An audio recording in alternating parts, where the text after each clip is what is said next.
The first time I met my teacher, the thing that was most striking about him was the depth of his silence.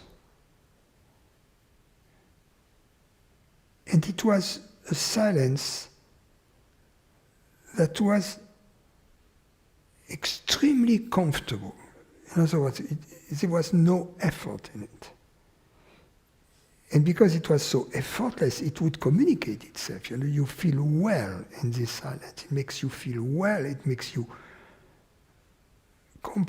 feel completely welcome, completely comfortable in it. The reason I'm saying that is because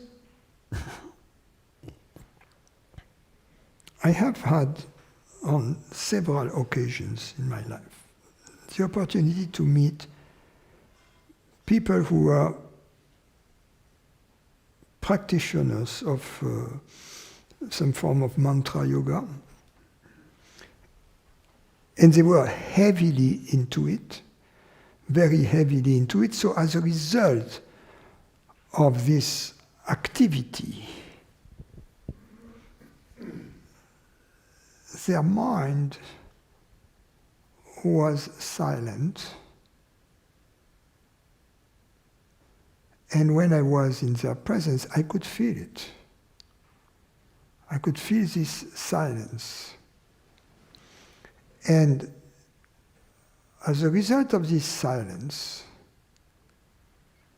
for instance, they had the ability to listen to you, and you could see that their usual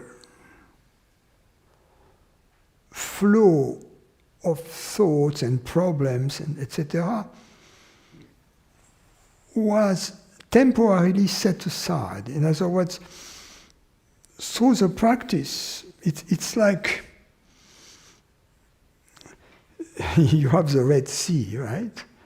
And the practice of the mantra temporarily pushes the Red Sea on both sides and creates some kind of opening in the middle, you know.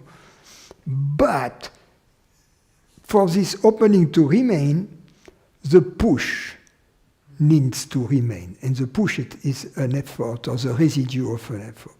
If you stop the mantra, after a while, the Red Sea closes.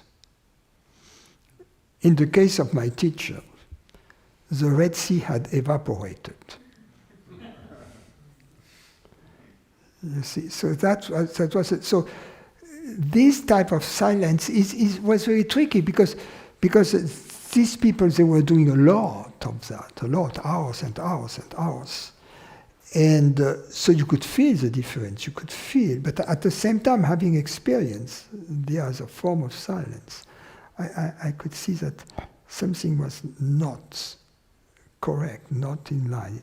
So this silence was what I call the silence of the mind. My teacher's silence was different. It was a noumenal silence. It was the natural state.